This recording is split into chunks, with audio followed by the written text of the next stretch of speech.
Então, está gravando, vamos começar então a trabalhar. Hoje a gente vai falar sobre velhice e envelhecimento.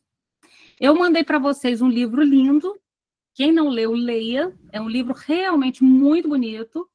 Esse livro da Ângela Mucida é um livro que vem da tese dela, mas não é a tese dela é um pouco maior, deixa eu achar ela aqui. A tese dela de doutorado é essa aqui, O Sujeito Não Envelhece. Aí já é uma tese de doutorado, era um pouco mais difícil de ler, né? Esse eu li, Renata. Você leu qual? A tese ou esse daqui que eu mandei? A tese. Lindo, não é? Muito. A tese dela é O Sujeito Não Envelhece, Psicanálise e Velhice. A Mucida trabalha com clínica 80+, né? E é uma clínica muito bonita, muito interessante e que precisa de um estudo específico. Assim como a clínica das infância e da adolescência, ela tem determinados desafios específicos e é um pouco sobre isso que a gente vai falar. Mas, em vez de pegar a tese, porque seria um estudo de 1 ano, eu peguei esse livro, que é muito bonito, mas mais acessível também, para a gente poder conversar um pouquinho. Deixa eu o seminário 10, o Lacan, que é aberto, deixa eu fechar ele. Pronto. Então, vamos conversar um pouquinho sobre essa tese, e eu vou seguir na sequência dela. Se não der tempo, da tese não, perdão, o livro, se não der tempo dele todo, não tem problema, vocês têm ele aí à mão para ler, mas eu acho que dá para a gente avançar bastante dele. O que é o propósito desse livro?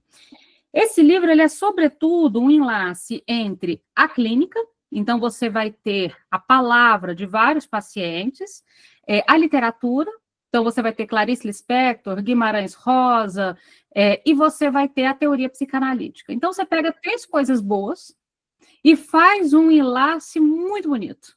E o livro, não à toa, inclusive, quem faz o prefácio é uma professora que eu gosto muito, que é a Lúcia Castelo Branco, não sei se vocês conhecem ela tem um livro muito bonito que chama A Mulher Falada, em que ela vai analisar várias personagens mulheres na literatura, dentre elas a Capitu. Então, quem não conhece a Lúcia Castelo Branco também tem um trabalho na área da literatura, em conversa com a psicanálise, também muito bonito. E ela que faz o prefácio desse livro. Então, vamos começar com a ideia da escrita, a relação entre a vida e a escrita, e também a velhice e a escrita. Então, assim, a pergunta que fica para a gente, algumas perguntas para a gente poder começar a nossa conversa o ato de escrever, né, inaugura alguma escrita, mas que tipo de escrita que se inaugura? Tem uma relação aqui muito interessante entre escrever e viver. Tanto que a gente faz até uns joguinhos de palavra, né, escreviver. E tem uma relação entre escrever e viver, porque só é possível, de algum modo, viver se você, de algum modo, existir. E existir se refere a compor um certo texto, e não um texto que alguém escreva por você. Você mesmo vai ter que escrever, em qualquer tempo. A pergunta que fica também é quando que essa escrita começa e quando que ela termina. Se existe um começo e um fim para essa escrita, qual que seria o fim? Qual a relação, então, entre escrever e envelhecer? Entre a escrita e a velhice? É possível escrever as perdas? É possível escrever o luto? Tem uma escrita da morte, né? O que é a morte na relação com a escrita? Da morte eu vou pegar da Eliane Brum, porque particularmente esse livro da Eliane Brum, não sei se vocês conhecem, quem não conhece, se leia. Chama Meus Desacontecimentos. Excelente. Esse livro da Eliane Brum, ela tem uma frase muito interessante sobre a relação entre morte e escrita, e eu vou utilizar essa frase dela. Ela escreve assim, a morte é um mundo sem palavras. Eu acho isso a coisa mais linda. Então, se a vida é uma escrita, a morte é um mundo sem palavras. No momento em que você parar de escrever, você morreu. Subjetivamente e provavelmente logo depois, fisicamente, né? Você foi aluna dela, Luzia? A Luzia foi aluna da Mucida. Então, essa relação entre a escrita e a vida, que a Mucida traz, a Eliane Brum também traz nesse livro, só que não é sobre a velhice propriamente dita. Mas eu vou utilizar um pouquinho desse Eliane Brum para fomentar a nossa conversa hoje. Então, veja, abram aí na página... Todo mundo está com o livro na mão? Preciso projetar, não, né? Estou com o PDF. Isso, abram na página 21 do livro, não do PDF, né? 21 deve ser uma das primeiras páginas aí do PDF mesmo, porque ele está aberto, né? Renata, boa noite. Boa noite. Se você puder projetar, eu te agradeço. Eu não estou conseguindo encontrar aqui no meu... Eu mando de novo. Eu mandei hoje, não mandei? Então, eu estou procurando, não estou conseguindo aqui. Eu mandei hoje. Depois você olhar no grupo da Travessia, você vai ver que eu mandei hoje, mas eu projeto. Tá bom, então. Obrigada. Deixa eu abrir aqui. Qual a página, Renata, por gentileza? 21. 21 da Xerox, né? Do livro mesmo. Se vocês abrirem aí na página 21, eu vou projetar ele aqui para... A página está meio cortadinha, né? Eu vi que vocês vão ter dificuldade. Deixa eu projetar ele aqui. Então,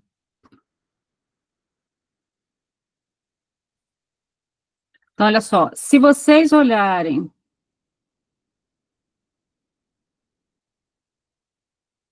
Se vocês olharem aqui nesse que eu coloquei, deixa eu colocar, ampliar, para ficar só a parte que eu quero. Na página 21 do livro, vocês vão ver que está pequenininho aqui embaixo, ó, tá vendo? Por isso que às vezes está difícil de vocês acharem. Na página 21 tem essa pergunta e é dela que eu quero partir. Bem aqui, ó.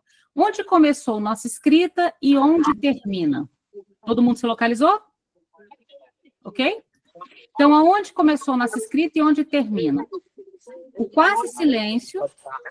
Vou fechar aqui o seu som, Antonieta. Pronto. Ludmila também, deixa eu fechar seu som. Pronto. Continuando aqui, onde começou nossa escrita e onde termina? O quase silêncio habita seu princípio e seu fim. Nome, lugar na família, frases escutadas, tomam depois alguns sentidos. Nosso texto nasce de um ponto de partida efetivo, mas indizível, inominável. Contudo, ele deixa marcas, pegadas, trilhas, traços, que não morrem, com os quais cada um comporá uma sua trama. A velhice é uma escrita do singular.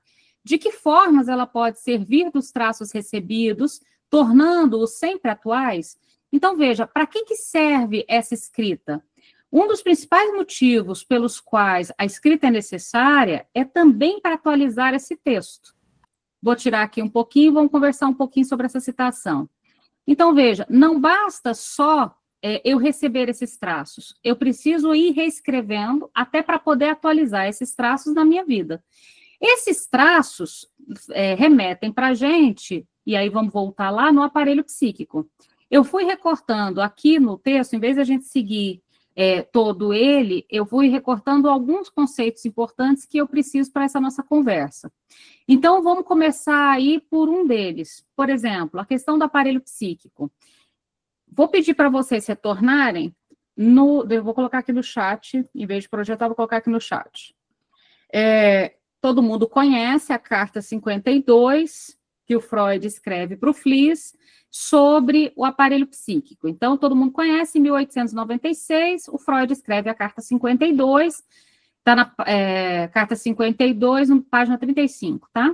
E ele diz o seguinte sobre o aparelho psíquico. Você sabe que eu trabalho com a suposição de que o nosso mecanismo psíquico tenha surgido de uma sobreposição de camadas, na qual, de tempos em tempos, o material presente na forma de traços minêmicos sofre uma reorganização, uma reescrita a partir de novas relações. Portanto, o que há de fundamentalmente novo na minha teoria é a afirmação de que a memória não está disposta em apenas uma, mas em várias camadas, que é escrita com vários tipos de signo. Então, vamos voltar nessa citação do Lacan, que para a gente aqui ela é tão pertinente, e vocês já perceberam a semelhança entre o que a Mucida está falando e o que o Lacan está dizendo, né? O que a Mucida está colocando aqui, e o Lacan, e o Freud também está dizendo em Lacan nem tinha nascido ainda, em 1896. O que o Freud está dizendo aqui? Veja, o aparelho psíquico, ele se forma em camadas, e nessas camadas vão sendo marcados, impressos determinadas marcas. Essas marcas, é claro que eu não vou ter acesso sobre todas elas, tampouco elas são apagadas, mas a cada tempo, em cada experiência, uma nova marca, e uma nova marca, e uma nova marca, de tal modo que essas marcas vão criando um sistema de sedimentação. Um sistema de sedimentação tal que as marcas de baixo influenciam as de cima, e as de cima me impedem acessar efetivamente as de baixo. Mas nada se apaga, tudo bem?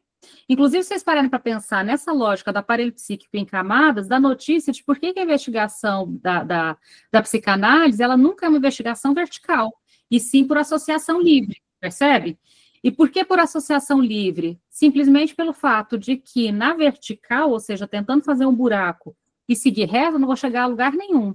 Mas se na associação livre eu começo, porque o meu trabalho, porque aí meu colega e a minha mãe... Eu vou, de algum modo, ir laçando temáticas que me permitem chegar nesses conteúdos, nessas camadas, nessas sedimentações, nessas marcas. Bom, e aí vem a questão de para que serve, então, essa escrita. Ora, eu não tenho acesso a essas marcas, mas elas estão lá. E elas, uma vez que estão lá, elas impactam. Impactam no meu desejo, nas minhas escolhas, impactam na minha fala, nos meus afetos, impactam. Como é, então, que eu consigo acessá-las? À medida que eu posso falar sobre, escrever sobre. Quando a gente fala da escrita de uma vida, a gente está falando não só da escrita literal, no sentido de pegar papel e caneta, mas a escrita, inclusive, em análise. Quando alguém vai para análise, ele vai para análise escrever um texto. Entende? Quando alguém vai dar uma entrevista, um autorrelato, por exemplo, um relato de si, ele produz um texto. Então, essa produção de texto permite com que esses traços ganhem uma nova configuração e, sobretudo, também uma atualização. Essa atualização ela é muito importante. Então, vamos tentar entender, primeiro, o funcionamento do psiquismo, ele não é linear, tá? Eu vi que no chat alguém perguntou sobre o recalque ele vem depois, tá, Rosana? O recalque ele vem um pouco depois, tá? O aparelho psíquico, a formação do aparelho psíquico, ele inaugura mesmo antes do recalque, né? Inclusive, por isso a gente pode falar de um aparelho psíquico não só para a neurose, como para as demais estruturas também, que nem passam pelo recalque, né? Mas claro que tem as suas especificidades. E fora que o recalque tem recalque primário e recalque secundário. Você vê que a gente vai criando mais complicaçõezinhas. Mas o aparelho psíquico, ele é uma experiência até anterior. Ele é a primeira experiência do encontro da libra de carne, você que nasceu, com o campo da linguagem, com o campo do outro. E essa experiência, que começa tão no início de tudo, também não para. Ela não se dá só no tempo. O aparelho psíquico, ele é ativo. Ele continua em constante formação e transformação, à medida que ele vai fazendo marcas ao longo dos tempos e das experiências, percebem? A vida não para, essas marcas também seguem se imprimindo. Então, a primeira coisa, o funcionamento, se o aparelho psíquico não é formado de um modo linear, e sim por camadas, o funcionamento do psiquismo também não é linear. E assim também a nossa intervenção não é linear, as construções e análises não são lineares, nada nessa ordem, então, é linear. Então, cada camada corresponde, então, a uma forma de registro da nossa experiência. E essa experiência, ela precisa, de algum modo, de ser constantemente atualizado. Diana, a plasticidade do aparelho psíquico, sim, ainda bem, diga de passagem, porque essa plasticidade tem a ver justamente com essa constatação de que essas marcas, embora elas nunca se apaguem e eu não consigo acessá-las, elas podem se reorganizar de diferentes modos, você não vai apagar nenhuma, mas você pode dar outros sentidos, outras organizações, outras consequências. Uma mesma marca, ela pode ser compreendida, ainda bem, de vários sentidos, inclusive em sentidos opostos. Lembram que o inconsciente não conhece a lei da não contradição? Ou seja, ele pode ser uma coisa e o oposto dela, Então, uma marca pode gerar uma coisa e o oposto dela. Então, tem sim uma plasticidade muito interessante. Agora, por que eu estou falando de aparelho psíquico? Para a gente pensar, então, a questão do sujeito também. Então, se o aparelho psíquico funciona como um sistema de escrita e reescrita, movido, então, por uma temporalidade não linear, vocês lembram o que é a temporalidade não linear? Aquele conceito do Freud, Nachtraglichkeit, Elke, me ajuda, como é que lê direito? Vou colocar aqui no chat. Eu li Nachtraglichkeit, fala, Elke. Isso, esse, é o que lê direitinho. Esse conceito, então, do Freud, que é basicamente a ideia de uma temporalidade não linear. O que é uma temporalidade não linear? É uma compreensão por retroação. Então, um acontecimento hoje só vai ganhar um sentido amanhã, por retroação, certo? Que é a mesma lógica também do trauma. O trauma, por exemplo, ele dificilmente se implanta no momento do acontecimento, e sim por retroação, né? Quando, de algum modo, ele cola numa outra experiência, ou da ordem simbólica ou imaginária, que por retroação dá sentido àquele acontecimento lá atrás. Nem sempre sentido, às vezes experiência. Então, o trauma também, ele não é linear, ele não ocorre, o traumático não ocorre no exato momento do acontecimento do evento, mas ele pode se tornar traumático a posteriori, e também pode modificar o efeito traumático a posteriori, percebem? Porque uma coisa pode ser lida como traumática e depois ser construída de uma outra forma, tá? Lembrem-se disso. Não está enrijecido o sentido da experiência, de modo algum. Agora, voltando especificamente para a Mucida, abra uma página 29. Deixa eu projetar aqui de novo. Diana, depende da estrutura. Por exemplo, no caso do autismo, a gente fala da alienação retida e do S1 congelado, lembra? Então, essa flexibilidade não é da mesma ordem, realmente. Mas aqui eu estou falando mais especificamente da neurose, até para simplificar a conversa de hoje. Vamos para a página 29. Aqui, ó. Nessa parte, tecendo com os fios do tempo, é uma parte que nos permite localizar isso que eu estou falando do aparelho psíquico na Mucida. O que ela aponta aqui sobre o aparelho psíquico? Então, falar sobre os tempos do sujeito, sobre o aparelho psíquico, até para a gente entender que o sujeito não é cronológico. E, para fazer sentido, o título da tese, o sujeito não envelhece, né? Então, a gente agora vai tentar entender a atemporalidade do sujeito, a partir da construção do aparelho psíquico e as consequências dessa construção do aparelho psíquico. Então, veja, o que a gente tem aí nesse tecendo com os fios do tempo? Os traços dessa escrita, todo mundo localizou aqui, ó?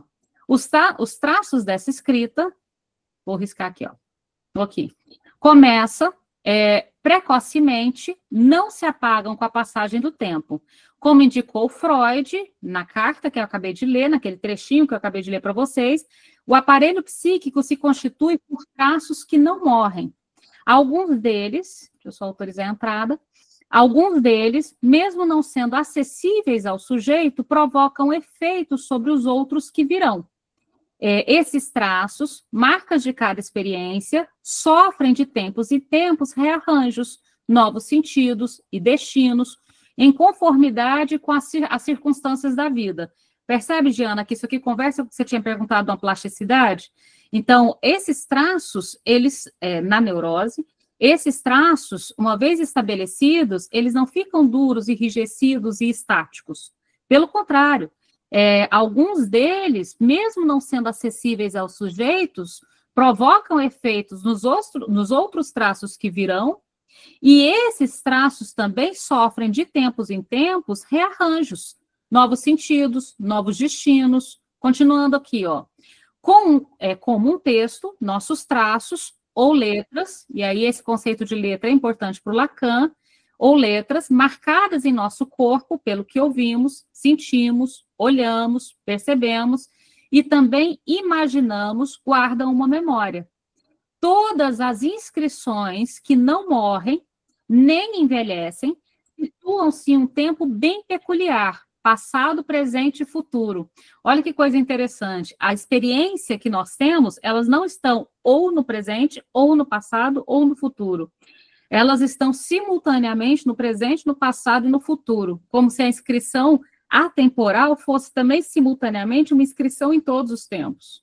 Fazem determinados laços ou nós. Esses laços indicam que o passado nunca é morto. Isso é muito importante, a gente vai falar sobre isso, inclusive é por isso que a gente vai para a clínica falar do passado, né? O passado nunca é morto. Não há um presente puro e não existe um futuro a não ser pelas interpretações e sentidos dados no presente de cada parte desse texto. Isso é muito interessante e muito bonito sobre o tempo. Veja o que ele está dizendo. Olha, as nossas experiências, as experiências subjetivas, elas são atemporais. O que significa dizer que elas são atemporais? Que elas estão, ao mesmo tempo, no passado, no presente e no futuro. E esse passado, presente e futuro faz nó. Vocês já entenderam que a gente está falando do nó borromeano, né? Todo mundo já veio aqui na cabeça o nó borromeano. E aí, se vocês se lembrarem do nó borromeano, onde está imaginário, vocês vão colocar o que mesmo? Presente, passado, futuro. Futuro. Aonde está simbólico, passado. E aonde está real, presente. E o objeto A, presente do presente. Então, quando vocês pegam lá o arco olímpico, né? Os 3 arcos do nó borromeano, a gente tem uma articulação dos 3 tempos, presente, que é simbólico, presente, que é real, simbólico, que é passado, e imaginário, que é futuro, articulados, e no meio o objeto A, que faz essa amarração. Então, o que significa essa experiência subjetiva atemporal? É o mesmo de dizer que ela se situa em todos os 3 tempos simultaneamente. E o que significa dizer que ela se situa nos 3 tempos simultaneamente? Essa parte está muito bonita. Veja. Primeiro, que o passado nunca é morto. O que significa que o passado nunca é morto? Que o seu passado, ele está completamente vivo e operante em você. O passado se manifesta em cada escolha que você faz no presente, por exemplo. Então, não há um presente puro, não tem um presente sem passado. Tudo que você faz hoje é por influência de um passado que está vivo e extremamente ativo. Ao mesmo tempo, também, não existe um futuro a não ser pelas interpretações e sentidos que o presente dá a esse futuro como expectativa. Então, o futuro é, no final das contas, uma expectativa construída no presente. E o passado não está morto e acaba, portanto, influenciando e definindo as manifestações do presente. E o presente, no final das contas, não há. Porque no momento que eu falo, estou no presente, já é passado. Eu terminei de falar a frase, presente, estou no presente, eu já estou no passado. Esse lance com o tempo é a formulação sobre o aparelho psíquico, que é muito interessante. Continuando aí, ficou confuso? Vocês entenderam o que significa esse sujeito atemporal? São os 3 tempos simultaneamente, totalmente articulados. Diga, Renata. Renata, você levantou a mão? Saiu a imagem para assistir a sua aula 27. Ah, sim. Ué, não estou conseguindo. Oi, não estou conseguindo voltar, hein? Na aula 27 a gente fala sobre isso, não é? Sim, que eu assisti hoje, por isso que eu estou falando exatamente sobre isso. Sobre esses 3 tempos. Era isso. Quer ver? Posso até colocar aqui para vocês, só para vocês se lembrarem, deixa eu colocar aqui. Embora tenha certeza que vocês se lembram da imagem, mas só bem rapidamente, ó. Aqui. Só para vocês se lembrarem que quando eu falo do nó, embora nessa altura do campeonato todo mundo já tem até na cabecinha da cabeça já o nó borromeano, mas só para vocês se lembrarem, tá vendo? Olha, futuro, passado e presente. Então, aqui o presente do presente é o objeto A. Então, o presente é da ordem do real, né? Aquilo que não cessa de não se escrever. O passado é da ordem simbólica. O futuro, imaginário, tá vendo? E aqui interessante, olha, o encontro entre o passado e o presente está a memória, o trauma, e acrescentem mais um aqui, a melancolia. A melancolia também está nessa intersecção aqui, ó, entre presente e passado. A gente vai falar sobre a melancolia hoje no texto da Mucida também. A melancolia está nessa intersecção que é eu fazer do passado o meu presente. Quando, de algum modo, eu faço uma sobreposição do passado sobre o presente. Ao invés de eu viver o presente consultando o passado, eu faço o passado se sobrepor ao presente. É uma definição muito interessante de melancolia que a gente coloca aqui no Novo Romeano, percebem? E o futuro, portanto, o futuro é expectativa, né? Então, você tem aqui o encontro entre o presente e o futuro, que é o presente do futuro, que é a expectativa, o encontro entre o futuro e o passado, que é a possibilidade, que é o futuro anterior, e o encontro entre o simbólico e real, passado e presente, é o presente do passado, que é memória, trauma, e quando um se sobrepõe, o passado se sobrepõe ao presente, melancolia. Aí deixa de ser memória, se torna melancolia. Se localiza no mesmo lugar da memória, mas não por um enlace, mas uma sobreposição. Percebe a diferença? Sutil, mas muito interessante para pensar a clínica. Avançando então um pouquinho, vamos voltar lá na Mucida. Deixa eu fechar isso aqui. Então, voltando na Mucida. Então, falamos sobre o aparelho psíquico na página 29 do PDF. Agora a gente precisa, então, dar conta do conceito principal de hoje, que é o sujeito não envelhece. O que significa, então, o sujeito não envelhece? Que eu acho que a gente falou um pouquinho sobre isso. Primeiro, o nosso corpo envelhece. Inclusive, nós já envelhecemos 31 minutos desde que estamos conversando aqui. Ao final dessa aula, teremos todos envelhecidos juntos 60 minutos. Né? Todos nós sairemos dessa aula mais velhos. Estamos todos envelhecendo a cada segundo. Então, o nosso envelhecimento inicia mesmo antes da gente nascer, tá claro? A gente nem nasceu e a gente já está envelhecendo. E a gente nasceu para envelhecer. Então, o envelhecimento é desde sempre. Não é assim, quando que você começou a envelhecer? Criatura, basta estar vivo para envelhecer. E na melhor das hipóteses, envelheceremos muito. Eu pretendo envelhecer bastante, tá? Não pretendo terminar essa jornada antes dos 100. Já está aí meu compromisso. Mas o fato basta estar vivo para envelhecer. A Mucida, inclusive, uma frase que eu acho muito interessante aí sobre envelhecimento é que a gente só escapa do envelhecimento com a morte. A única possibilidade de não envelhecer é morrer.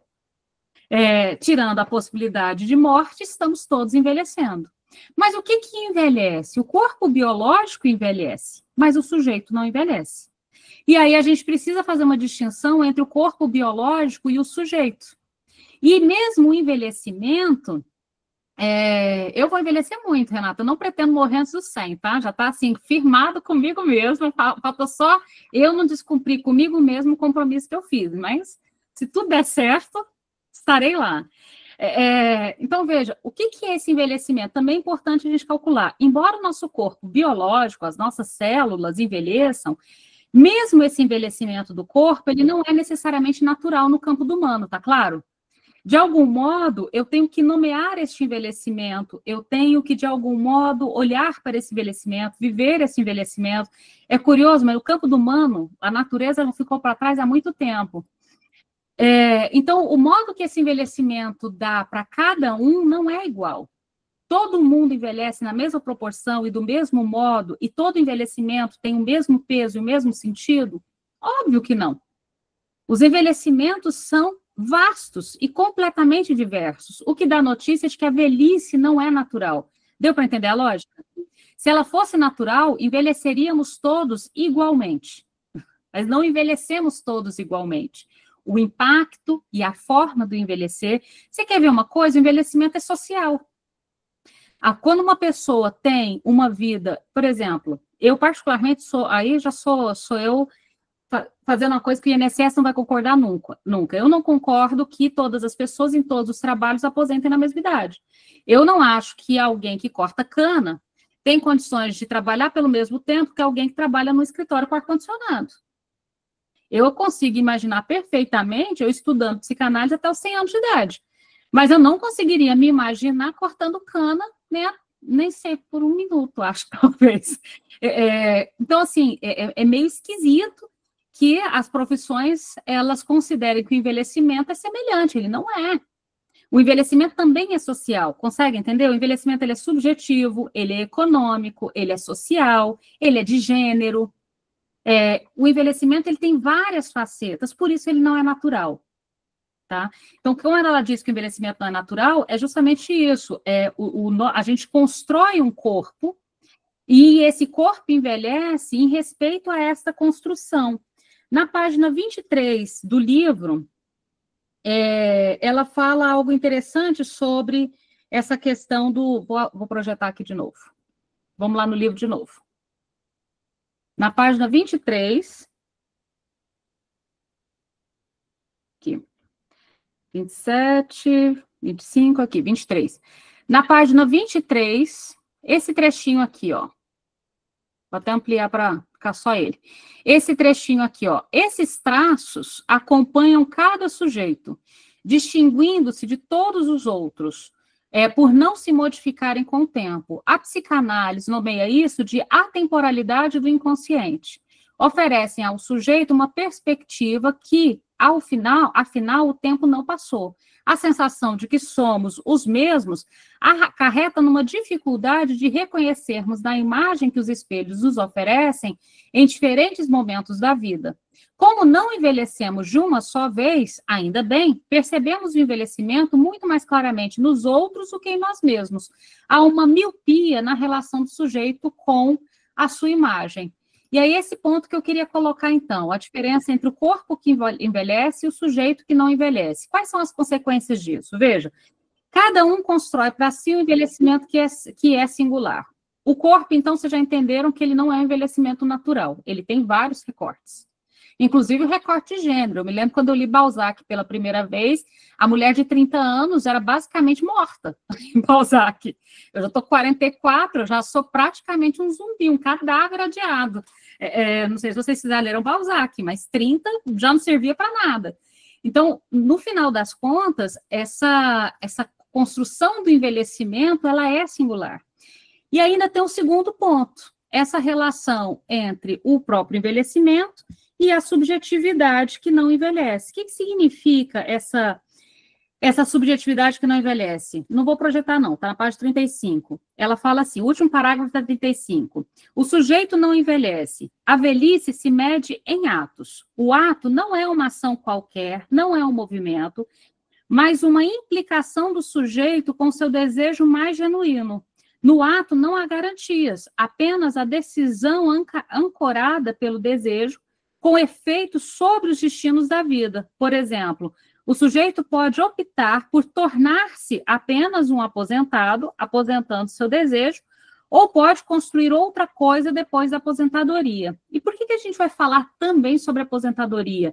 Porque a aposentadoria também tem a ver com uma certa inscrição em relação a esse processo entre o corpo que envelhece e a subjetividade que não envelhece. Não envelhece porque é atemporal. Nisso, a gente vai para um terceiro conceito. Então, o primeiro conceito que a gente trabalhou foi o aparelho psíquico. Segundo conceito que a gente trabalhou, o sujeito não envelhece. O corpo envelhece, mas não naturalmente, mas a subjetividade nunca envelhece, tudo bem? E ela é uma amarração entre os três tempos. Terceiro conceito, singularidade. A singularidade também é um conceito de extrema importância, porque da notícia da velhice escrita, né? A velhice, como ela é escrita, ela propõe, ela precisa de uma certa escrita singular que eu possa nomear a minha própria vida e meu próprio envelhecimento.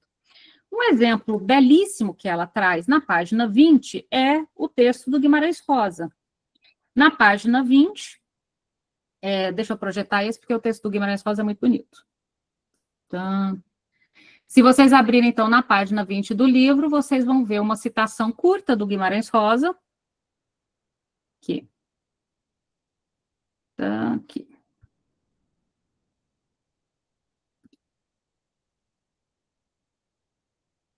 Essa é a citação do Guimarães Rosa. Então, veja, o que a gente pode dizer, então? A velhice, como escrita, pressupõe que cada um escreve seu envelhecimento. Isso, velhice de uma forma completamente singular, no estilo próprio. E aí, então, né, do Guimarães Rosa, não, esse é do Manuel de Barros. E aí, então, ela traz esse... porque o Manuel de Barros cita Rosa. Ele traz esse texto do Manuel de Barros quando o Manuel de Barros completou 90 anos. Ele disse assim: outra vez, o Rosa me contou, precisei botar o nosso idioma a meu jeito, a fim de que eu me fosse nele. Eu acho muito bonito isso, ou seja, precisei botar o nosso idioma, a língua portuguesa, do meu jeito, a fim de que eu me fosse nele. Eu só conseguiria escrever se eu transformasse o idioma ao meu jeito. Botei minhas particularidades. Todo mundo que já leu Guimarães Rosa sabe que, de fato, é um outro idioma, é o idioma dele.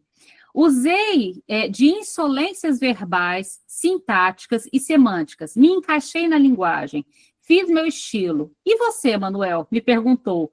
Respondi. Eu andei procurando retirar das palavras suas banalidades. Não gostava da palavra acostumada. E hoje gosto mais de brincar com as palavras do que pensar com elas. Tenho preguiça de ser sério. O que esse jogo de dois gênios, Guimarães Rosa e Manuel de Barros, nos diz? São duas genialidades que dizem, olha, para a gente conseguir escrever um texto, quando faltam palavras, a gente inventa palavras. Quando o sentido que a palavra tem é limitado, eu procuro outros sentidos para ela. As palavras não vão limitar a minha escrita. Isso não é genial? Pensem, isso é análise. O que a psicanálise faz? Alguém diz, eu tenho ansiedade. A gente pergunta, o que é ansiedade para você?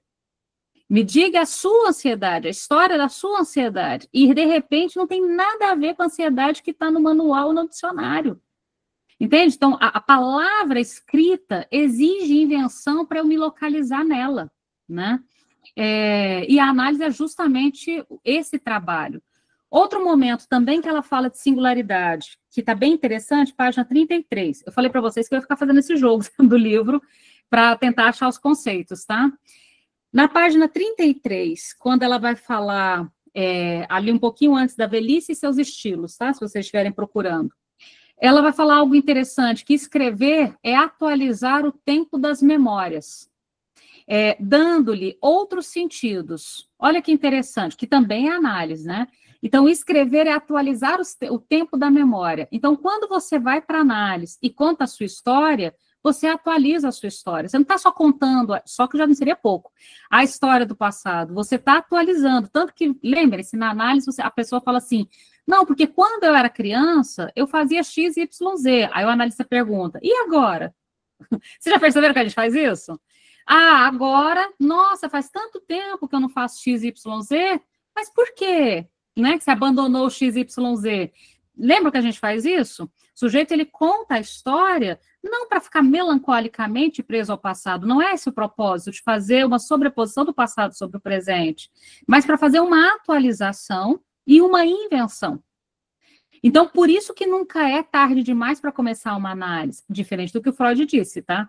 Aí, nesse caso, lembra que o Freud colocava um teto para análise? Ele dizia que não havia mobilidade, flexibilidade psíquica depois de um certo ponto, mas ele próprio destoa disso na teoria dele, quando ele fala que essas formações continuam. Diga, Rosana. Então, foi em um momento, ele achou que não dava para fazer psicanálise com os idosos, né? Mas lembrando que o idoso, para ele, tinha nem 50 anos, tá? Com certeza, na época lá, né?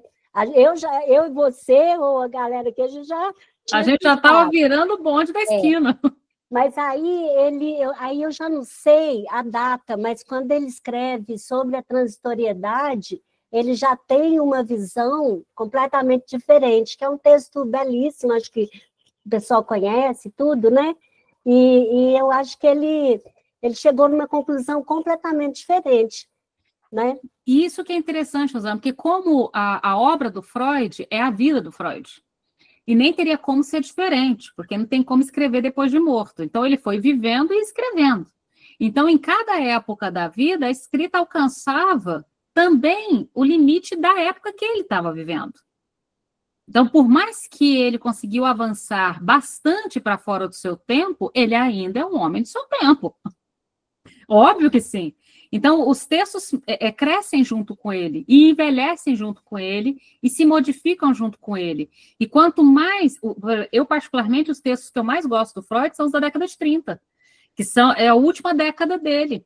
Então, a década mais madura do Freud também é a década em que os textos se tornaram ainda mais interessantes, né? Então, o texto envelhece junto com ele, e isso é bom, e isso é interessante, né?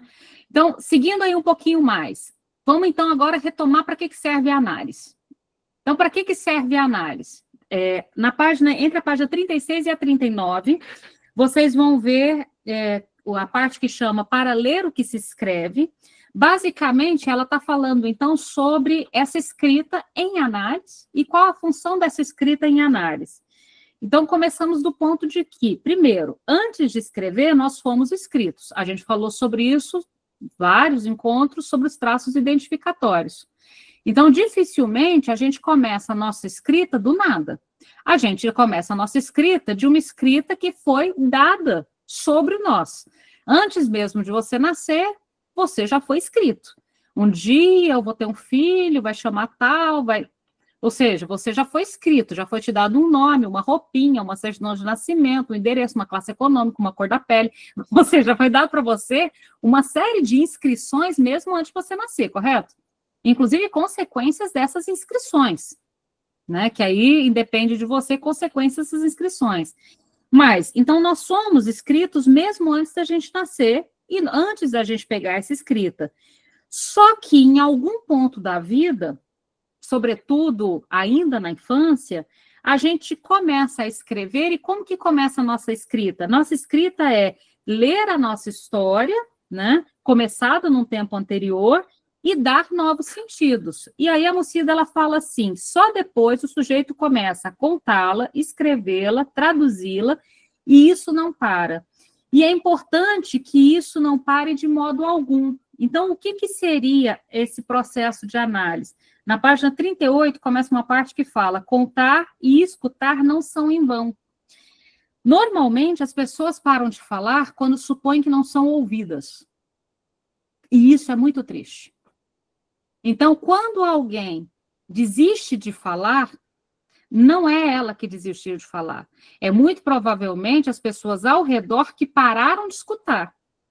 Você percebe que as pessoas pararam de escutar quando, por exemplo, antes de você abrir a boca, a pessoa já deu a resposta. Vocês já viram que as pessoas fazem isso com os idosos? A pessoa, ela vai falar, a pessoa fala, você quer água? A pessoa já começa a antecipar de tal modo que a pessoa não tem a possibilidade de dizer. Então, ela diz, muitos idosos contam e recontam o passado, e isso não é em vão. É necessário que eles contem e recontem como forma de ler o escrito e atualizar ao tempo presente. Se eles param de contar e recontar, eles entram num estado melancólico, num esvaziamento do eu. E é realmente interessante o fato de que muitos não encontram possibilidade de falar. E aí a gente fala assim, olha, na clínica encontramos sujeitos que chegam cansados e não suportam mais falar em vão. É interessante isso, porque você pode falar assim, não, mas a pessoa fala o tempo todo por aí, mas fala em vão. Será que o que ela fala, alguém realmente escuta? Ou fala, mas o que seu pai está falando? Aquelas bobagens dele. O que sua avó está dizendo? Aquelas coisas que ela fala sempre. Ou seja, as pessoas às vezes param de falar porque estão cansados de falar em vão. Mas o que a gente está tentando dizer aqui com essa clínica? Contar e escutar não é em vão, mas só tem quem conta para alguém que escuta. Se você não se dispõe a escutar, de fato as pessoas vão parar de falar, porque vão se cansar não de falar, mas de falar em vão. E aí, então, o Freud diz assim, lembrando Freud, página 39, quando o sujeito fala, finalzinho da 39, último parágrafo, quando o sujeito fala a alguém que o escuta, ele diz mais do que pensava dizer. Olha que bonito. Não diz exatamente o que queria, e algo se produz nessa escuta e tem seus efeitos. A análise é um dispositivo privilegiado desse tipo de escuta, mas não é o único. Vários laços sociais são importantes caminhos à escuta do que se escreve, E, com certeza, a arte de contar histórias é uma delas. O que ele está dizendo? É claro que nem todos os idosos vão fazer análise, mas também não é o único lugar que eles podem dizer. Mas é necessário haver uma escuta para haver uma fala. E isso que eu acho mais interessante. Quando alguém fala e alguém escuta, a pessoa sempre diz mais do que supunha ser capaz de dizer.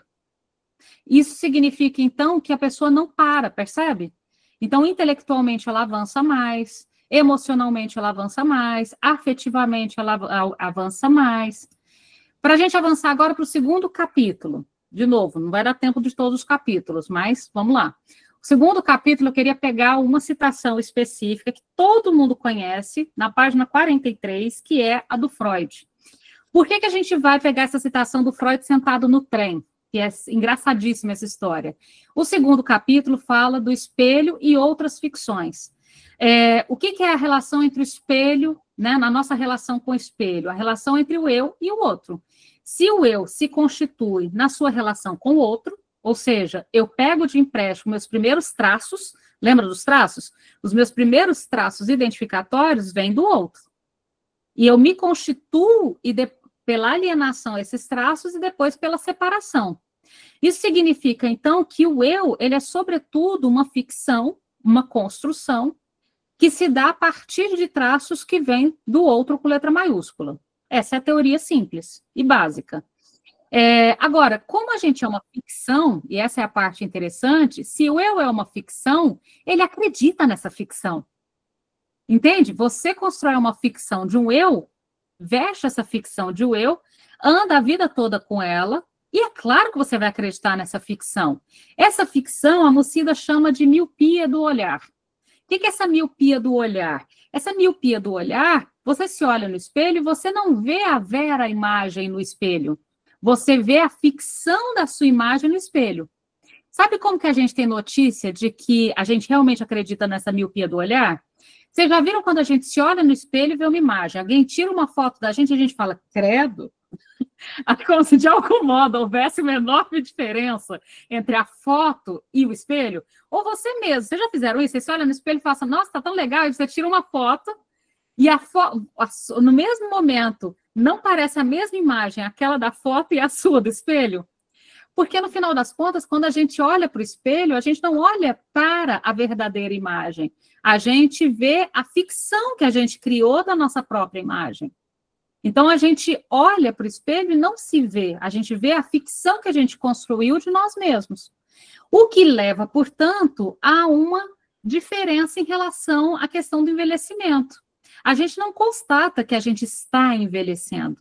A gente constata que a gente envelheceu. Não é interessante? E a gente normalmente constata que a gente envelheceu quando vê outras pessoas da nossa convivência, depois de um tempo, velhas. A gente olha e fala, gente, como ela envelheceu. Ela, o outro, nunca a gente. E aí o Freud tem uma citação maravilhosa, vou projetar aqui para a gente ler juntos, de uma experiência em que ele estava num vagão de trem, página 43, quem quiser depois achar aí. 26. Aqui, ó. Na página 43. Vocês viram que quando eu tirei a cópia, fui eu mesmo que tirei a foto. Inclusive, vocês estão vendo que tá a minha letra, né? Aqui, tá todas as minhas anotações estão aí. Na página 43, aqui, 43. Essa citação do Freud aqui. Ela tá assim, ó. Estava eu sentado sozinho no meu compartimento no carro-leito, que é um trem, né? Quando um solavanco do trem, mais violento do que o habitual, fez girar a porta do toalete anexo e um senhor de idade, de roupão e boné de viagem entrou. Presumi que, ao deixar o toalete, que havia entre dois compartimentos, houvesse tomado a direção errada e entrado no meu compartimento por engano. Levantando-me com a intenção de fazer-lhe ver o equívoco, né, que aquele senhor desagradável entrou no meu compartimento privado, compreendi imediatamente, para o meu espanto, que o intruso não era senão o meu próprio reflexo do espelho da porta aberta. Recordo-me ainda que antipatizei totalmente com a sua aparência. Veja que citação interessante. O Freud, ele tem uma experiência de estranhamento com ele mesmo. Né? Esse senhor perdido, entrando no trem, e quando ele se depara, é ele. E aí ele fala, e eu me lembro claramente que eu achei ele um cara muito antipático. Leia o texto todo, é muito divertido. E o que ele está dizendo? Veja, é a notícia que a gente tem de que a gente não reconhece o nosso próprio envelhecimento como gradual. A gente é surpreendido por ele. Se a gente é surpreendido por ele, qual é o impacto traumático desse encontro? Entende? Do encontro com o próprio envelhecimento. E aí esse impacto traumático do encontro com o próprio envelhecimento nos leva a mais uma temática, a aposentadoria. Porque a aposentadoria, ela é uma constatação desse encontro traumático também. Eu sei que a gente fica falando, nossa, meu sonho é aposentar, e larará. Só que quando a gente fala meu sonho é aposentar, a gente tem uma lógica meio idílica, tipo assim, eu vou me aposentar no sentido de que eu vou ter essa grana, mais esta saúde de hoje para realizar tudo que eu queria realizar hoje e não posso por causa do trabalho, por exemplo. Mas, na verdade, é uma ficção, é uma ilusão que se cria acerca da aposentadoria. Eu brinco de vez em quando com meus colegas da universidade que uma das coisas que mais se conversa nos corredores de um órgão público é sobre aposentadoria.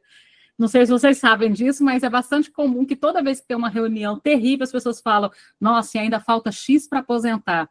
Eles ficam fazendo contas, né, de quanto falta para aposentar, tipo, eu ainda tenho que vir em tantas dessas reuniões, que as reuniões são sempre a parte mais traumática do serviço público. E aí, o que me chama a atenção, um dia eu estava até conversando sobre isso com os colegas, eu falei assim, gente, mas me parece tão horrível essa ideia de que você fica contabilizando quanto tempo falta para aposentar, porque é como se, de algum modo, o trabalho em si fosse insuportável e eu tivesse que suportá-lo até um determinado ponto que eu não fosse mais manejar para o trabalho. Mas e depois? Do que se aposenta? E aí a Mucida faz um trabalho interessante aqui da relação entre sujeito, trabalho e aposentadoria. Primeiro, se o sujeito não envelhece, o sujeito também nunca aposenta. Olha que provocação interessante. O sujeito nunca aposenta porque o trabalho do sujeito é psíquico e o psiquismo nunca para. Então, aposentar-se do trabalho não é o mesmo de o sujeito aposentar. O sujeito que é atemporal e não envelhece também não aposenta. Se o sujeito não aposenta, como fica essa discrepância? De um trabalho social que se aposenta para um sujeito que não aposenta. Então, quais são as consequências subjetivas dessa discrepância de novo? A gente já tinha falado das consequências entre um corpo que envelhece e uma subjetividade que não envelhece. Agora, entre uma função que se aposenta para um sujeito que não se aposenta. Percebem que interessante? Se vocês vão achar sobre essa questão da aposentadoria, eu separei 3 trechinhos, páginas 4, 58, 59, 60 e 65, o trabalho do luto. Mas abram aí na página 58, a parte chama, inclusive, o sujeito jamais se aposenta. Vocês vão perceber, na página 58, o finalzinho está assim, ser remunerado, estar inserido socialmente, ser reconhecido a partir de uma função, não implicam que, nesse lugar, o sujeito se reconheça, se sinta feliz e confortável. De toda forma, passa-se a maior parte da vida exercendo um trabalho, amando ou não. E isso é uma coisa terrível, né? A gente passa mais tempo da vida no trabalho do que em qualquer outra relação. Parem para pensar. Sobretudo quem mora em cidade maior, que eu acho que fica mais terrível essa conta, tá? Porque, por exemplo, quando você mora numa cidade pequena, eu gasto 7 minutos até o trabalho. Então, 5,5 se não tiver trânsito, 7 se tiver trânsito. Então, tem brincadeiras à parte, eu consigo tomar café da manhã, almoçar e jantar em casa. Agora, pensa quem sai de casa às 5 horas da manhã e chega às 9 horas da noite. Como é a realidade de muitas pessoas, temos consciência disso, né? Sobretudo as cidades que cresceram exageradamente, desproporcionalmente, sem transporte adequado, acho que não preciso nem escrever, né? São basicamente as cidades grandes brasileiras, que cresceram de um modo desproporcional e sem estrutura. Que você gasta, quanto menos você ganha, mais tempo você gasta para chegar no trabalho, que, na verdade, com o qual você sequer se identifica. Agora, gostando ou não gostando, o fato é que é o lugar onde você passa mais tempo da sua vida, né? Ou, não só no trabalho, como indo ao trabalho, voltando do trabalho, né? Se preparando para o trabalho. Então, quais são as consequências emocionais disso? Rosana, Helena? Rosana? Renata, boa noite aí a todos. Estou aqui pensando também que são vários recortes diferentes, né, Renata? Porque, assim, tem aquela pessoa que cola a sua identidade à profissão, né? Então, é bastante traumático quando surge essa aposentadoria, as coisas dos cargos públicos aí, aposentadorias compulsórias e tal. Então, acho que é uma outra camada que imagino que ela vai falar também. E eu só estou aqui com uma dúvida que eu queria também só esclarecer com você. A gente prossegue nesse tema na próxima semana? Eu acho que sim, por causa do tempo. Vamos, esse livro é tão lindo, vamos mais uma vez nele? Rosana, sobre isso que você falou, veja, na página 60, que é um dos recortes que eu coloquei, ela fala assim, ó, identificar-se ao trabalho é poder depositar nele algo de si. Uhum. A identidade pressupõe também uma diferença com os traços do outro, do grande outro. Ao recebê-los, cada sujeito os interpreta, pois não se trata de uma simples imitação. Então, por exemplo, entrar no trabalho como uma tentativa de se separar do outro, que é o que a adolescência faz ao escolher, por exemplo, uma profissão. Então, se a minha separação do outro e a construção da minha identidade passa pela escolha profissional, qual a consequência com a aposentadoria? Entende? Eu me lembro, você falou isso no serviço público, um colega de trabalho, que bem na época que ele estava prestes a aposentar, a esposa dele faleceu. Ele decidiu não aposentar. Ele falou assim, eu não dou conta das duas coisas ao mesmo tempo. Eu não dou conta de ficar viúvo e aposentar ao mesmo tempo. Vou ficar até a aposentadoria compulsória. Você olha e fala, faz todo sentido. Uhum. Porque havia um plano de aposentadoria que incluía ela. Quando ela falece, o plano de aposentadoria não se sustenta mais. Então, essa sutileza, então, tem uma identificação que se modifica e que se constrói a partir do trabalho também. Então, o trabalho, amando ou não, se não ama, tem um impacto. Se ama, tem um impacto. Se eu não me identifico, tem um impacto. Se eu identifico, também tem um impacto. E esses impactos, nem melhor, nem maior, nem pior, mas tem impactos. Mas o impacto fundamental é esse. Você pode se aposentar do trabalho, mas você não se aposenta da sua subjetividade. E essa subjetividade permanece trabalhando, inclusive, acerca do trabalho do qual se aposenta ou não se aposenta. Lena? Eu só queria trazer uma perspectiva anticolonial, né, também, lembrando do Nego Bispo, né, a centralidade do trabalho não está presente em todas as sociedades, né? Então, só essa pequena ressalva para a gente pensar também que existem outras referências, né, da identidade em outras sociedades, né? Lembrando que do elogio, inclusive, do que a nossa sociedade poderia chamar de vagabundagem, né, no Nego Bispo. Acho muito interessante trazer isso também. E eu fico pensando, Lena, como ficam as consequências emocionais, porque, assim, o trabalho, ele é, inclusive, uma das possibilidades de separação do campo do outro. Por exemplo, no precipitado fantasístico da adolescência, essa condensação de toda a experiência, que a gente está falando de adolescência antes, né? Essa condensação que o adolescente tem que fazer de todas as suas experiências da infância para achar uma certa solução, uma solução bosta, na maior parte das vezes, por isso que a gente chama de precipitado fantasístico, né, porque a gente está até conversando agora há pouco sobre isso, né, é uma solução porcaria, porque é uma solução precipitada, como o próprio nome diz, mas é uma certa solução para sair da infância. E uma das soluções, a vez por outra, e talvez uma das melhores que a gente tem na nossa cultura, nessa cultura que coloca o trabalho nesse lugar, é, por exemplo, a escolha profissional. Né? Entrar na faculdade, começar um trabalho ou algo assim. E isso tem impactos emocionais, obviamente. Então, Lena, como que seriam as consequências subjetivas e emocionais de uma outra cultura? Porque a nossa está muito centrada no trabalho, realmente, né? A nossa, que eu digo, essa aqui do Google Meet, né? Mas como que seriam as consequências emocionais de um outro arranjo? O que você pensa, Lena? Clarice está me devendo texto, tá? Lembro que eu estou te cobrando.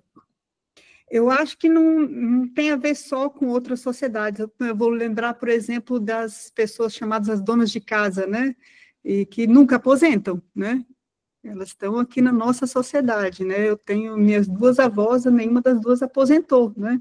Eu acho que as pessoas vão vivendo com outros tipos de referência. Não sei te responder diretamente, né?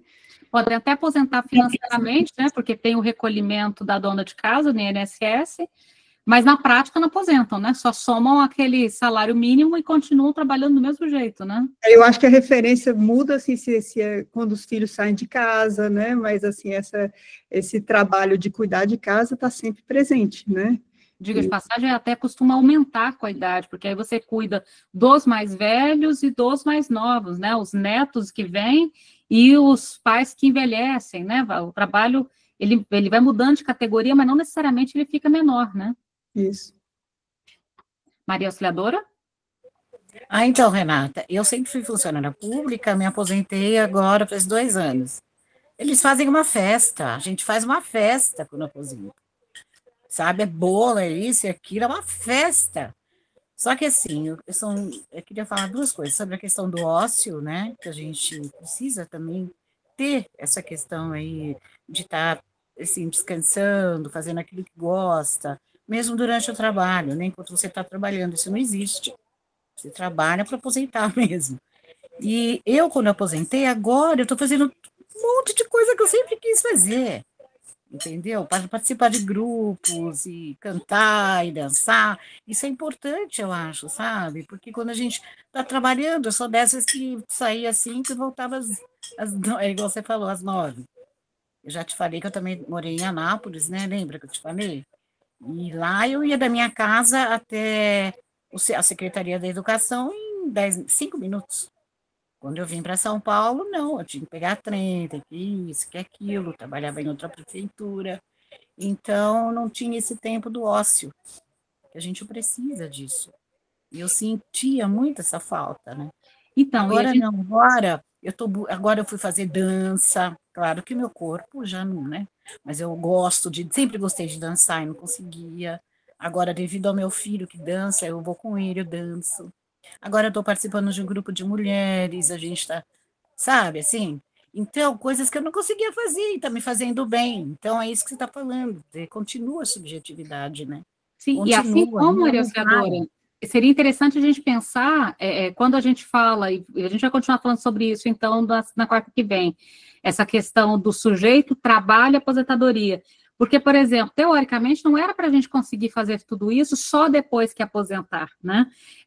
Inclusive, eu sou a favor de diminuir a escala de trabalho, tá? As horas por dia para 6 horas e, obviamente, a escala de trabalho não ser 6 por 1, que é bizarro, né?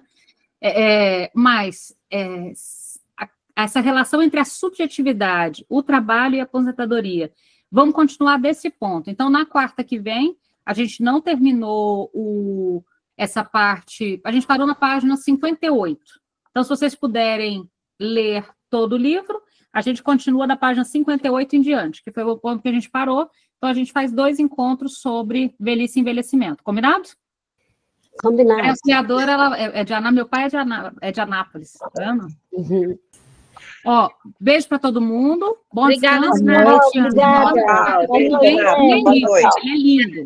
Beijo. Ótimas trocas. Obrigada. Tchau. Tchau.